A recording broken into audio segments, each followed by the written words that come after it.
Hello everyone, we're going to go ahead and do section 6.10, which is systems of linear equations. So as an overview, we want to recall a linear equation in two variables is of the form ax plus by equals c. Sometimes this is of the form y equals mx plus b, which is our slope-intercept form. This expresses a relationship between two quantities. A solution of a linear equation satisfies the equation if it makes the equation true when the values of x and y are plugged in. We've learned these in our last sections. A system of equations is a set of equations that involve the same variables. So a system of linear equations is a system of equations in which each equation is linear. So a solution of a system is a value or values for the variables that make each equation in the system true. Finding the solution is how you solve a system of equations. So a system of linear equations in two variables, the system part is essentially just two equations that are chosen and then them being stacked on top of each other with this big curly brace on it.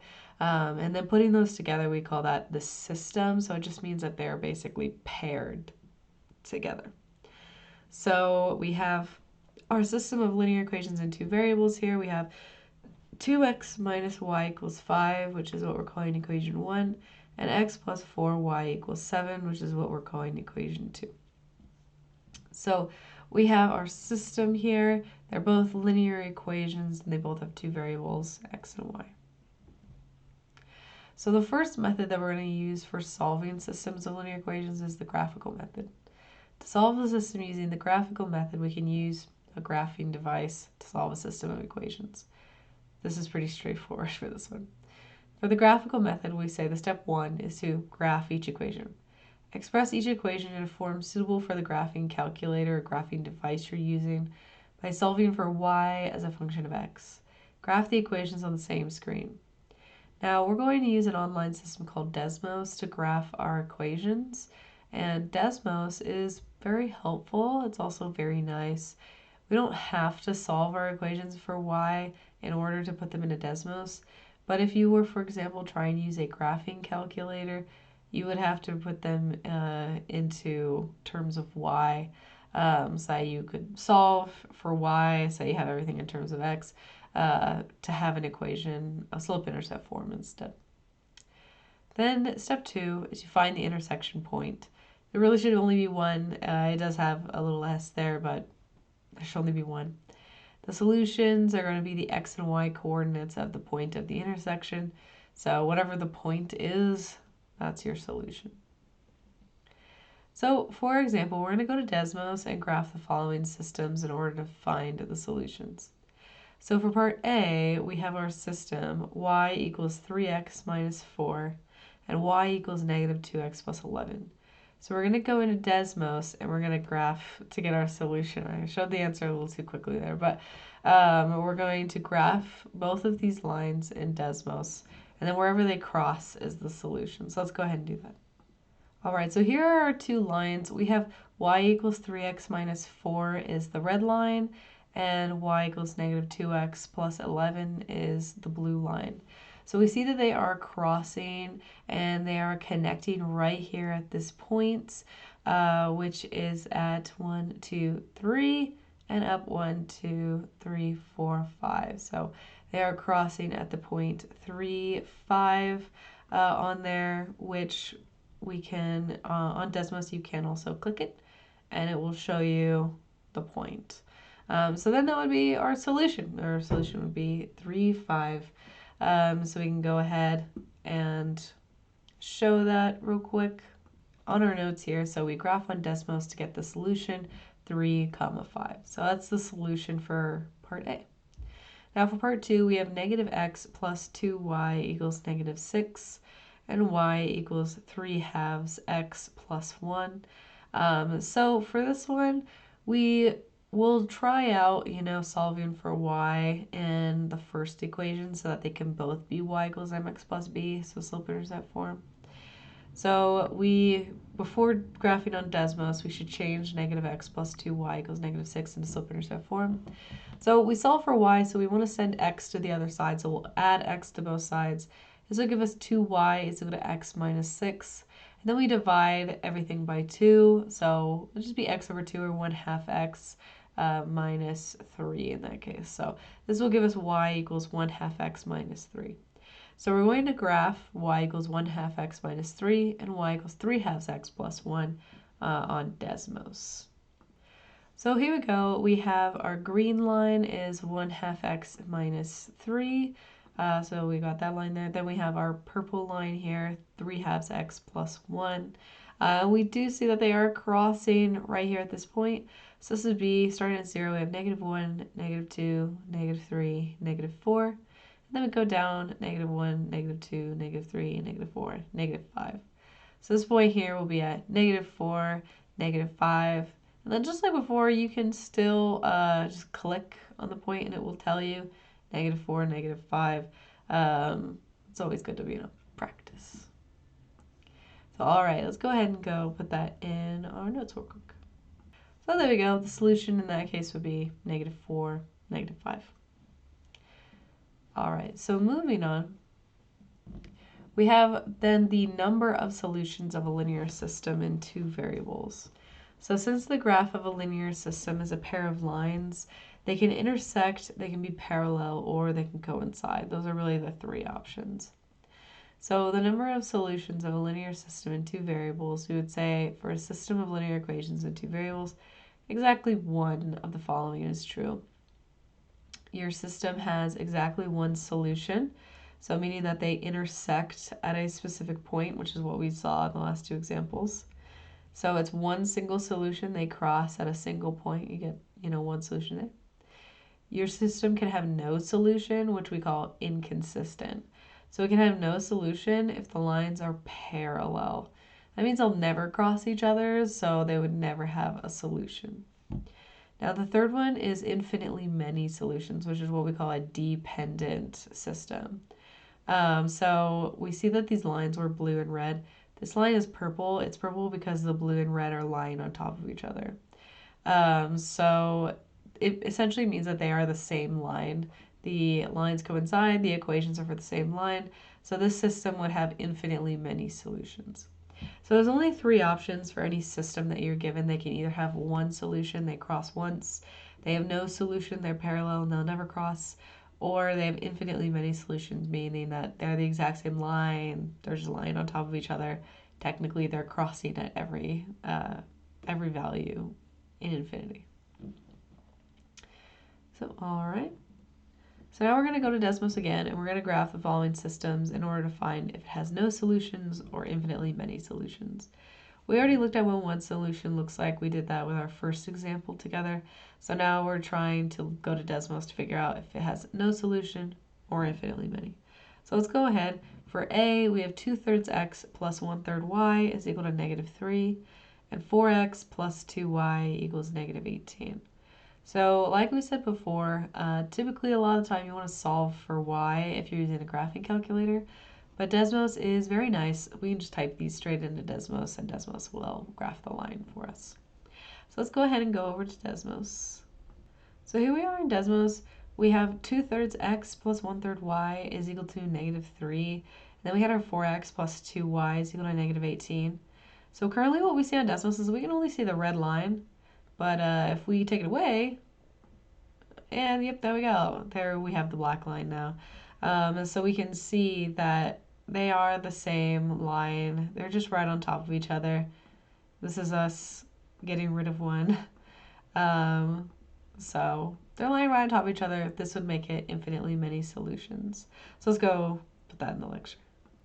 So both of these lines describe the same, both these equations describe the same line, so the system has infinitely many solutions, or a dependent system. So then for B, we have 25x plus 5y equals 5, and -20x minus 4y is equal to 12. So we're going to go ahead and graph those in Desmos as well. So here we are, we have that our blue line here, 25x plus 5y equals 5. We have that blue line. And then we have -20x minus 4y equals 12. We have the green line. We see here, they look like they have the same slope. They look like they're never really going to cross each other at any point. What we can do also with Desmos is that you can like zoom in and zoom out. So we can zoom out, and these are for much larger values. So we can see, yeah, they're most likely not going to cross at any point. So you can zoom in and out, whenever you want with Desmos to kind of get a better idea. So yeah, at this point we would assume they're most likely parallel, and so this would mean that we would have no solution. They will never cross each other, which would be an inconsistent system is what we call it there. So let's go ahead and go back over to our lecture. So like we said, these equations describe different lines that have the same slope. So the system is parallel and has no solution or inconsistent. So, all right, moving forward, then we have the substitution method. So to solve an equation using the substitution method, we start with one equation in the system and solve for the other variable, then plug that expression into the other equation. So the substitution method is an algebraic way to solve a system of linear equations without graphing. So for a substitution method, step one is to solve for one variable. So you choose one equation and solve for one variable in terms of the other variable. Typically, you're just going to look for whatever looks easiest. Then step two, you're going to substitute. Substitute the equation you found in step one with the other equation to get an equation in one variable and solve for that variable. So once you've solved for one of your variables, you plug that expression into the other equation to solve for your other variable.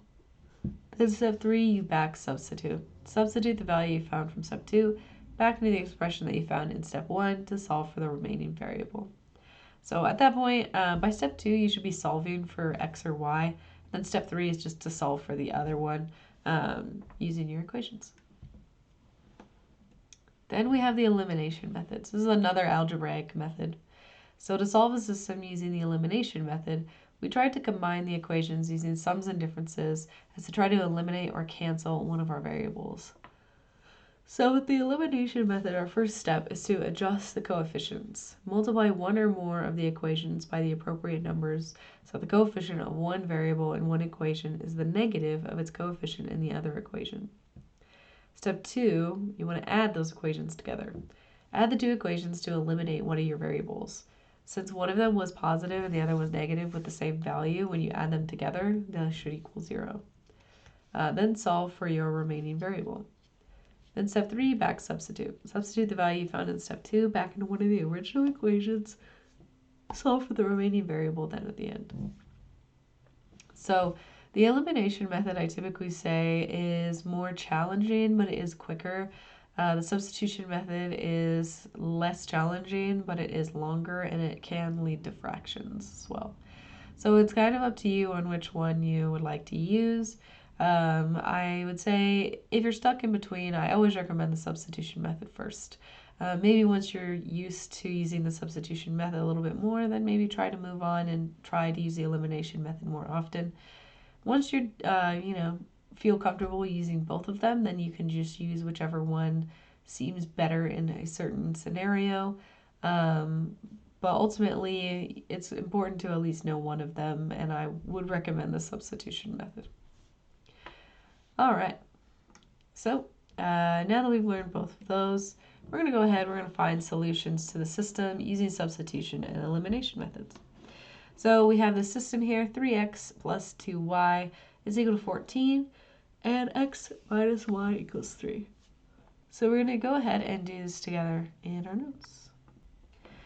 All right, so for this example, we'll start with the substitution method. And we'll do both of them. So we're able to see both, but we'll start with substitution.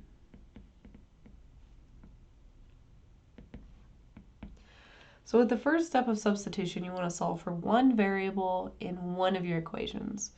We can label these to make it a little bit easier. We can say this is equation 1 and this is equation 2. So for substitution, you want to solve for one variable in one of your equations. So you want to pick whichever one just seems like it would be the easiest. Now in equation 1, we have coefficients in front of x and in front of y. So that's maybe not the easiest. So in equation 2, we don't have coefficients, or we have coefficients of 1. So solving for x or y in equation 2 would definitely be easier. Now, picking one of the variables, one of them will be slightly easier than the other.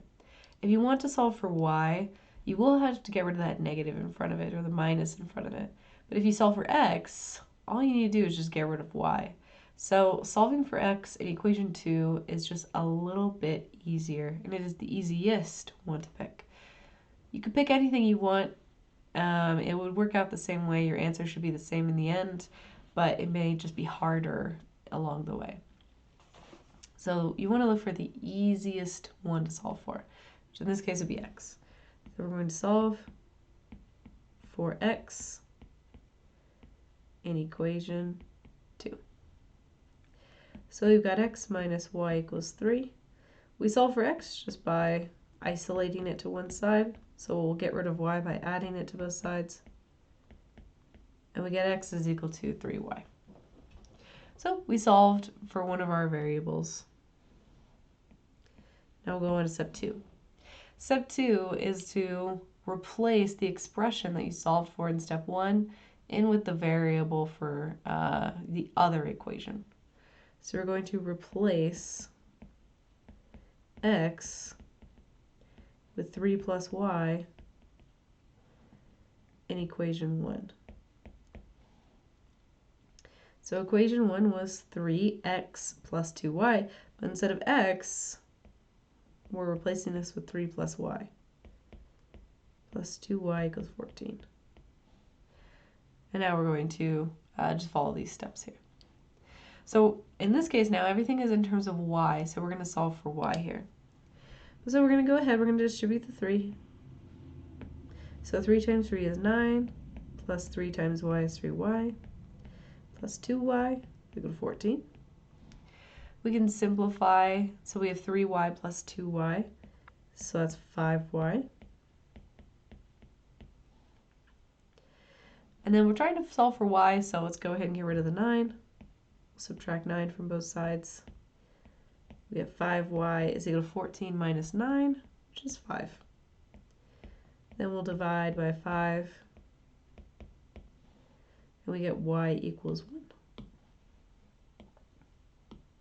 So y equals 1 is definitely very helpful. We now know one of our solutions. Remember, we need a solution for x and for y. So step 3 is to back substitute. So substitute the value you found, in this case for y, into anything that's solved for x.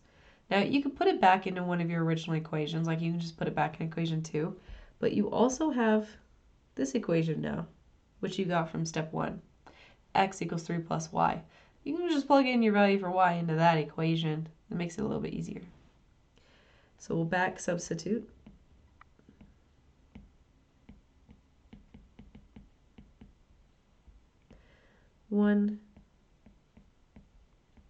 And for y in the starred equation.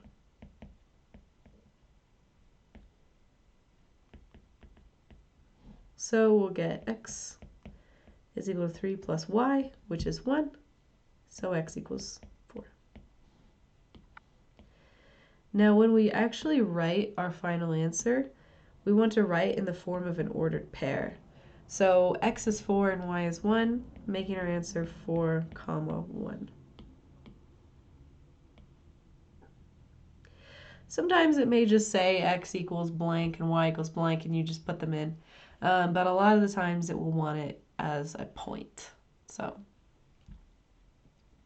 that's how we can use substitution to solve a system of linear equations.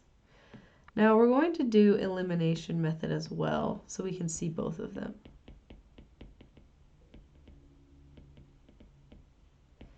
So with the elimination method requires you to be a little bit creative.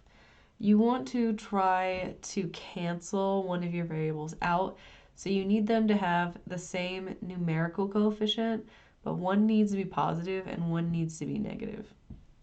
So for our first step, you want to manipulate one or both of your equations to achieve this. So in equation 1, we have 3x plus 2y equals 14. In equation 2, we have x minus y equals 3. So we can change one of our equations. Equation 2 is a little easier to change. And we can just make sure that it has the opposite coefficient. Opposite means same number, one is negative, one is positive. So looking at our equation, we can either make x have the coefficient negative 3, or we can have y have the coefficient negative 2. The coefficient of y is actually technically already negative, so really we just need to put that 2 in there, and then that'll make it work really well. So that's what we're going to do. In order to get the coefficient of negative 1y to become negative 2y, we'll need to multiply by 2.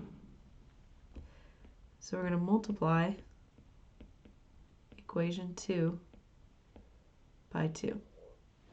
Now this isn't the only way to do it. You could have multiplied equation 2 by negative 3 as well, and your answer will be the same thing.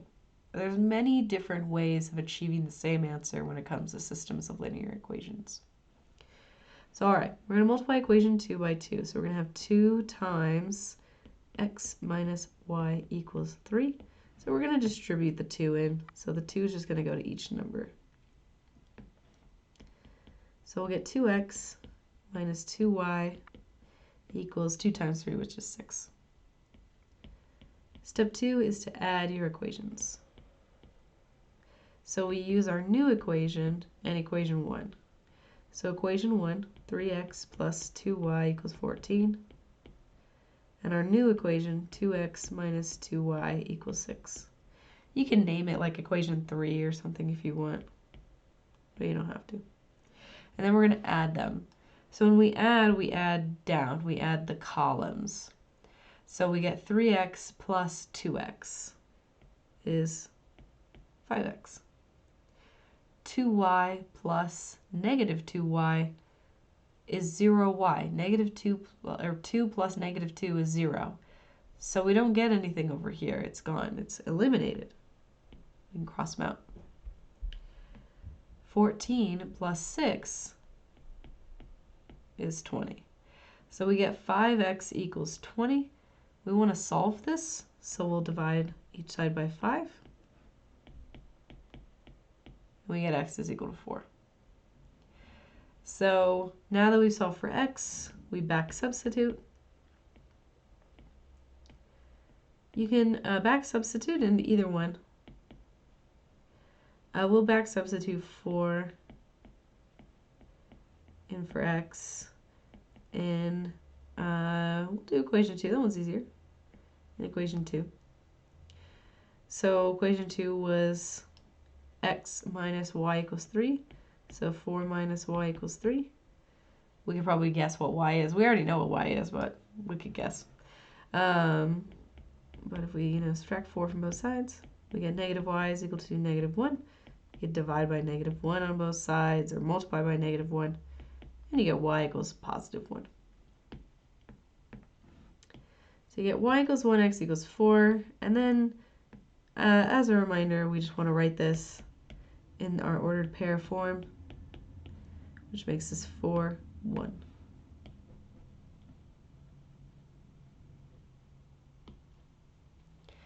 And there we go. We knew the answer already because we solved it from the substitution method, but that's how we use the elimination method. So like we said before, the elimination method can be quite shorter, has less steps to it, but it does create that element of creativity that you kind of need, where the substitution method is very step by step. You do all of these steps, you will get to the right answer. But the elimination requires that element of creativity, of like multiplying, manipulating an equation so you get the opposite of one of your variables. So it just depends on which one you prefer. So all right, we're going to go ahead and go back to our lecture. So now we're going to determine if the systems have infinitely many solutions or no solution. So we're going to use our algebraic methods, so we just learned the substitution elimination methods, to try to figure out if it has no solution or infinitely many solutions by using algebra. And we'll kind of see kind of how it happens. So let's go ahead and go on over back to our notes. All right, so now that we have our system here, we have 8x minus 2y is equal to 5, and negative 12x plus 3y is equal to 7. So we can choose which method to use. If we look at our problem here, a substitution method would require us to solve for one of our variables in one of our equations. But if we look at our problem here in equation 1,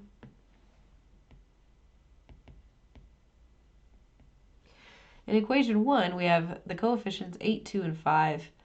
None of those are really going to divide very well if we pick one of those variables. Equation 2, we have negative 12, 3, and 7. Once again, it's not going to divide very well if we pick one of those variables. The 3 and the 12, those aren't bad, but the 3 and the 7 is going to give us a fraction. Same thing in equation 1. 2 and 8 will be fine, but 2 and 5 will leave us with a fraction. So maybe this is a good idea to use elimination instead. So we're going to use the elimination method.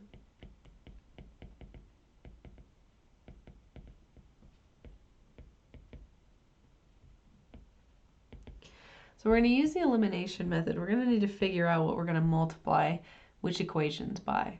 Now, if we look at equation 1, the coefficient of x is 8 and negative 12 in equation 2. And the coefficient of y is negative 2 in equation 1 and 3 in equation 2.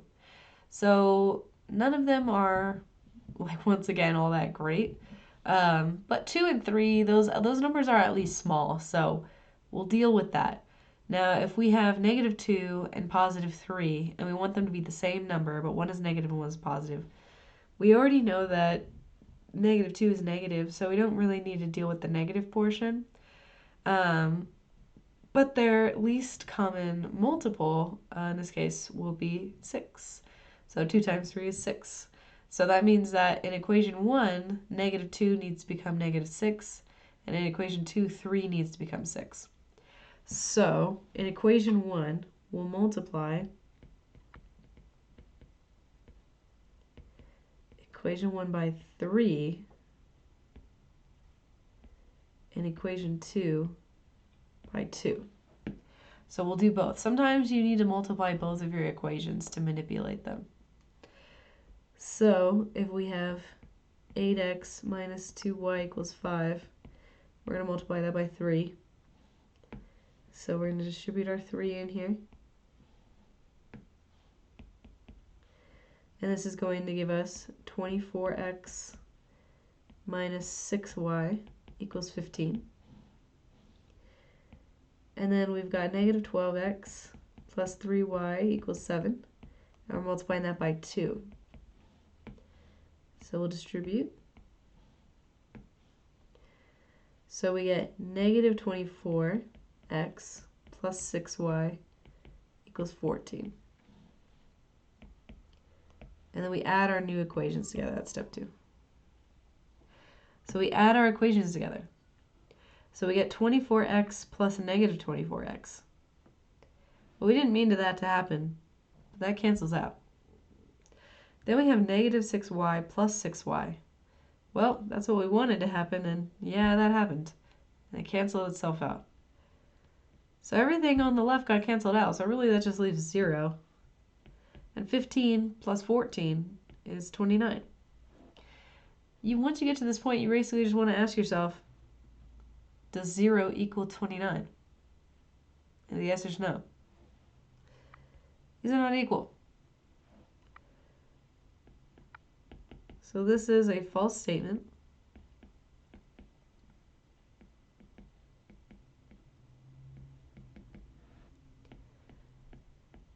Which means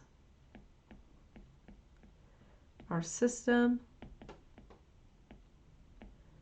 has no solution.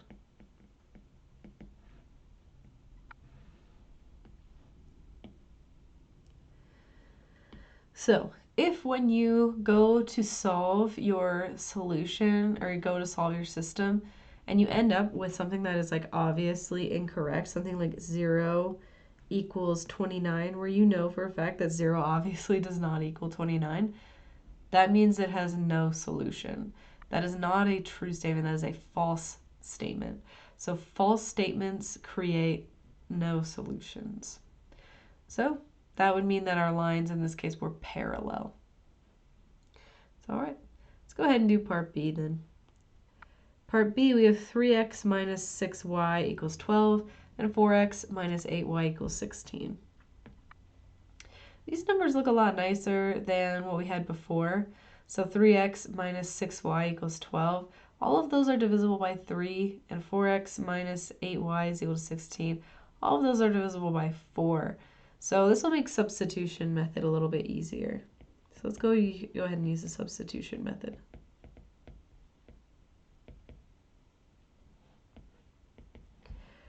So in the substitution method, you just want to solve one of your equations for one of your variables.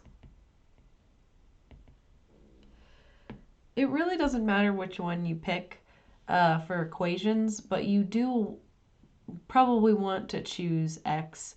If you want to solve for y, you're going to end up with a fraction. So best to stay away from fractions. So if you want to solve equation 1 for x or equation 2 for x, both of those are equally as good. So let's go ahead, let's solve equation 1 for x. We've got 3x minus 6y equals 12. We want to solve for x. So we'll go ahead and add 6y to both sides to get rid of that. So we get 3x is equal to 12 plus 6y.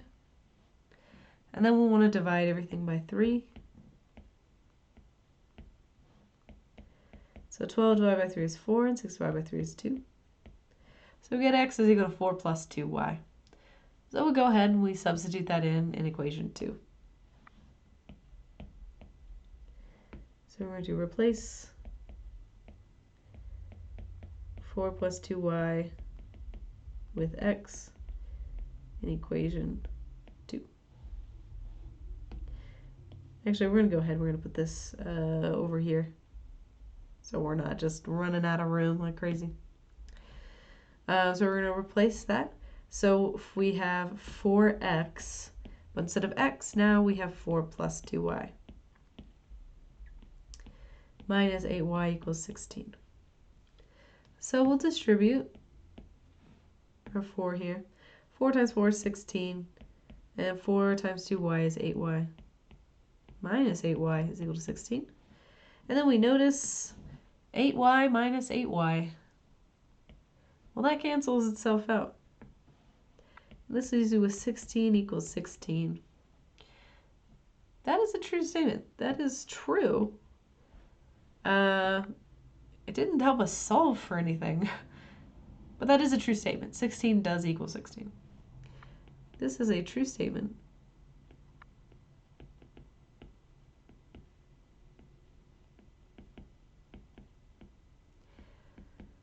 It's a true statement, but we weren't able to solve. We didn't get one of our variables. And even if you had solved for y instead of x, the same thing would have happened. So this is a true statement. So the system has infinitely many solutions.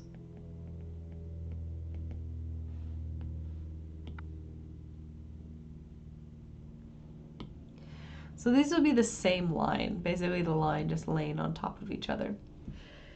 One thing that you actually could have done from the get-go is reduced both of your equations. We said from the beginning that both of your equations were divisible by one of those numbers. So equation 1 was divisible by 3. So if we had divided by 3, we would have gotten x minus 2y equals 4. And equation 2 was divisible by 4. So if we had divided equation 2 by 4, this would have left us with x minus 2y equals 4. And we see that they are the same, which means that they would have infinitely many solutions. Since they're the same line, they're just lying on top of each other. So that's how you can tell if a system has no solution or infinitely many solutions. If the statement at the end is false and some number is not equal to another number, that means it's no solution. If you get that a number is equal to itself, that is a true statement, and so that would be infinitely many solutions. So that's how you can tell using the algebraic methods. So all right, let's go ahead and go on back over to the lecture. So that was that example. So moving on, we have modeling with linear systems. So we have some guidelines for modeling with linear systems of equations. So step one, we want to identify the variables. So these are going to be word problems that you'll need to use a system of equations for. So you want to identify the variables. You identify the quantities that the problem asks you to find. These are usually determined by a careful reading of the question posed at the end of the problem. You want to introduce notation for these variables. You want to call them like X or Y or any other letters that you want. Step two, you want to express all of your unknown quantities in terms of the variables. So you read problem one, again, express all of your quantities in terms of the variables that you defined from step one. Step three, you want to set up a system of equations. So you want to find the crucial facts that you in the problem that gave the relationships between the expressions that you found in step two. And then you'll set up a system of equations, or what we call a model, that expresses those relationships. Then step four is just solve the system and interpret your results. So a lot of these times, these word problems are all about quantity and something that describes that quantity. And so that's usually how it's separated into two different equations when we go ahead and do problems like these, applicational problems. So we'll do an example together. A gas station sells regular gas for $2.20 per gallon and premium gas for $2.70 per gallon. At the end of a business day, 310 gallons of gas has been sold, and the receipts total $712. How many gallons of each type of gas had been sold? So we're going to use the information from our example to create two different equations, pair them together, and then try to solve using really any method that we know of. So let's go ahead and do this together in our notes. All right, so our first step is to define our variables. So we can say that X is what we're going to call the regular gas, and Y is what we're going to call the premium gas. So we define X as regular gas and Y as premium gas. Now our second step is to try to set up the equations. So we have two things kind of going on. We're talking about amount of gas, and then we're talking about the cost of gas. So we have two separate things here. We have amount of gas, and that's going to be an equation in and of itself. We have the amount of gas equation, and then we have the cost of gas equation. We have a quantity and something that describes the quantity. You have gallons of gas, but it also costs money. So we have amount of gas as a quantity, and the cost describes that quantity. So we want to create these two separate equations. So we have amount of gas. Looking at our question again, we know that at the end of the day, 310 gallons of gas were sold. So it's some combination of regular gas and premium gas should equal 310. And then these are also in gallons, just by the way, these are gallons of gas. So X plus Y, some amount of gallons of gas, together that should equal 310 gallons of gas by the end of the day. So that's our amount of gas equation. Now we need the cost of gas equation. So the cost of gas, we know that each type of gas costs money. So if we sold a certain amount of regular gas, then that regular gas would be $2.20 per gallon. And if it was premium gas, it would be $2.70 per gallon. So that describes each one of your amounts. And that description typically corresponds to coefficients or multiplication. So X is our regular gallons of gas, and regular gallons of gas go for $2.20 per gallon. So it'd be 2.20x. Then premium gas is $2.70 per gallon, so 2.70 Y. And together, this combination, receipts at the end of the day totaled $712. So we have our amount of gas equation, and we have our cost of gas equation. So now that we have both of those, step 3 is to just put them together into a system. So x plus y equals 310, and 2.20x plus 2.70y equals 712. And step 4 is to solve. Now, you can solve this with either method, whichever method that you are more comfortable with, substitution or elimination. Like I said before, I do recommend substitution, especially if this is the first time you've ever seen this. So we're going to go ahead, we're going to use substitution.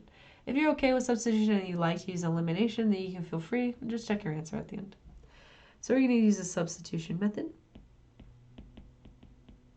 Actually, we'll write it over here. Substitution.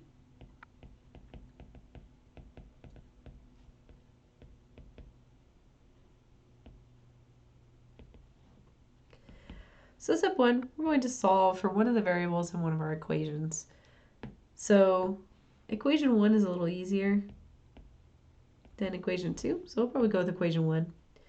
So we're going to solve, and if you solve for x or y, it really doesn't matter. We've solved for x many times. Let's go ahead and solve for y. So we're going to solve for y in equation 1. So we have x plus y is equal to 310. So we're just going to get rid of x. So this is y is equal to 310 minus x. So now that we know what y is equal to, we're going to replace y with its expression 310 minus x in equation 2. So we'll get 2.20x plus 2.70y, which is now 310 minus x, is equal to 712. We're going to go ahead, we're going to go up here to continue step 2.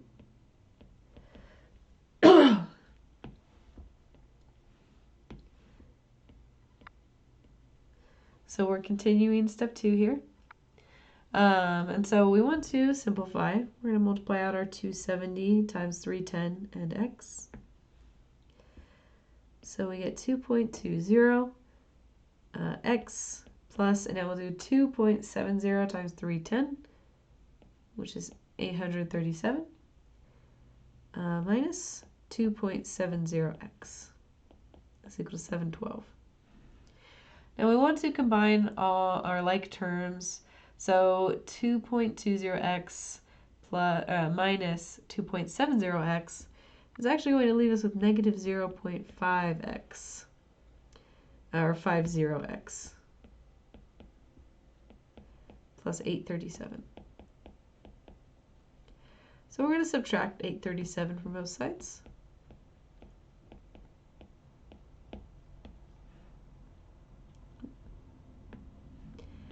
So we get negative 0.50x is equal to 712 minus 837, which is negative 125.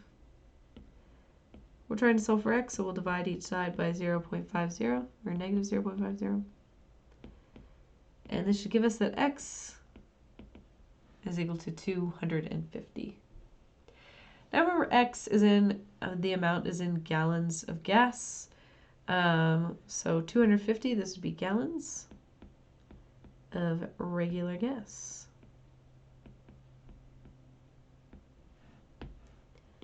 And this is one of our answers. We want to find y as well, not just x. But we'll do that for step 3.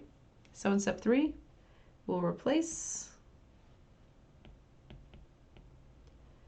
x with 250. And remember, we're going to use this equation here at the end of step 1 in the start equation.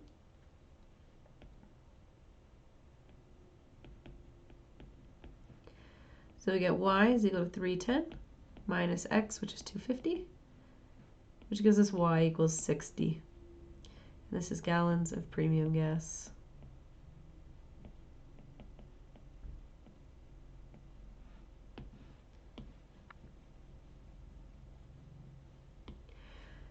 And then we have it. So we use a substitution method to help us solve for the amounts of each type of gas. So it gave us 250 gallons of regular gas and 60 gallons of premium gas. And like I said, if you did the elimination method, your answer should be the same. If it's different, that means that something has gone wrong. So there we have it. Now we know how many gallons of each type of gas were sold. So, all right, let's go ahead and go back to our lecture. And there we go. That wraps up section 6.10. So in section 6.10, in summary, we learned how to solve systems of linear equations using the graphical substitution and elimination methods, and identify inconsistent dependent solutions, and lastly, solve applied problems using systems of linear equations. So, all right, that wraps up section 6.10, and I'll see you in the next one.